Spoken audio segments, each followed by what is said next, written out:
Hello नमस्कार मेरे प्यारे किसान भाइयों, एग्रीकल्चर बाबा हेल्प डेस्क में मैं आपका हार्दिक स्वागत करता हूं। आज के हम वीडियो में बात करेंगे कि एक्सपायर अगर कोई दवाई हो जाती है आपके पास से या फिर कोई शॉपकीपर के पास से आप कोई नियरेस्ट एक्सपायरी दवाई लाते हो और आप उसको उपयोग नहीं कर पाते और वो एक्सपायर हो जाती है, तो क्या उसका उपयोग करना चाहिए या फिर उसको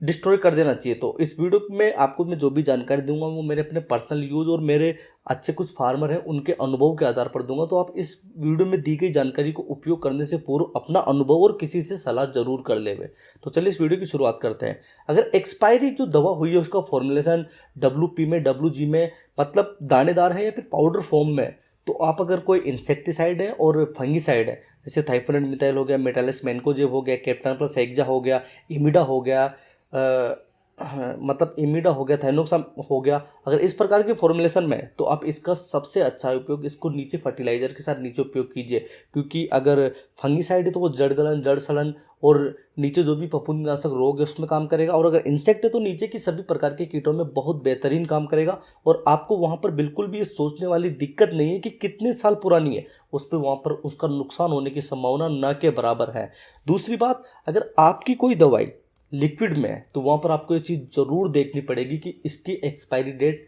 कितनी निकल गई है। अगर किसी चीज़ की एक्सपायरी डेट 1 या 2 साल के आसपास हो गई तो फिर आपको वहाँ पर दवाई को चेक करना पड़ेगा कि वो कहीं फट तो नहीं गई है, जम तो नहीं गई है, या फिर कुछ ऐसा उसके अंदर कोई रिएक्शन तो नहीं हो गया कि उससे वो अन्य दवाइयों के साथ मिलकर कोई साइड इफेक्ट दे दे या फिर ऐसा कुछ हो जाए। ऐसे संभावना 99% होती है कि एक्सपायरी दवाई कोई नुकसान नहीं करती, फिर भी 1% हम हमारी फसल को लेकर, थोड़े से पैसों को लेकर रिस्क नहीं ले सकते। अगर फॉर्मुलेशन लिक्विड में है तो आप मेरे हिसाब से 6 महीने से ज़रा पुरानी दवाई को किसी अनुभवी आदमी से सलाह लेकर ही उसका उपयोग करें, अन्यथा उसका उपयोग ना करें। और अगर मेरे खुद के अनुभव के आधार पर मैं आपको बताऊं तो मैंने अपनी उड़द की फसल में 3 साल पुरानी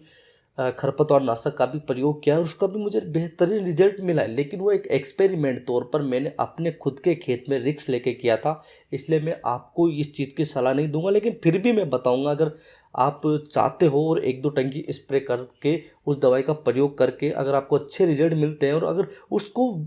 वेस्ट करने से अच्छा आप अपने खेतों में प्रयोग कर सकते हो, इसके कोई साइड इफेक्ट नहीं है। और एज ए शॉपकीपर अगर आप एक्सपायरी दवाई बेच रहे हो किसान को बिना बताए, तो आपको यहाँ पर बहुत ही ध्यान देने की वाली बात है। क्योंकि बहुत सी बार मौसम की वजह से, कीटों के प्रकोप की वजह से, रोग की वजह से, या फिर फार्मर टंकी की सफाई अच्छे से नहीं करते और उसमें अगर कोई खरपतवार नाशक दवाई है और अगर वो मिक्स करके अपनी फसल पर स्प्रे कर देता है और किसान को अगर गलती से पता लग जाए कि इसके साथ में कोई एक्सपायरी दवाई थी, तो वो सारा ब्लेम उस एक्सपायरी दवाई पर आगा और वो सारा ब्लेम उस शॉपकीपर पाएगा। तो मैं शॉपकीपर भाइयों से विशेष निवेदन करूंगा कि एक्सपायरी दवा को या तो बेचे नहीं, और बेचे तो एक समझदार किसान को, एक अनुभवी किसान को दे, ताकि वो उसका सही समय से अच्छा उपयोग कर सके। फिर भी अगर आपको किसी भी प्रकार की कोई भी जानकारी चाहिए तो आप हमें एग्रीकल्चर बाबा को इंस्टाग्राम पर मैसेज कर सकते हो और किसी भी प्रकार की जानकारी को प्राप्त कर सकते हो। राम राम भाइयों।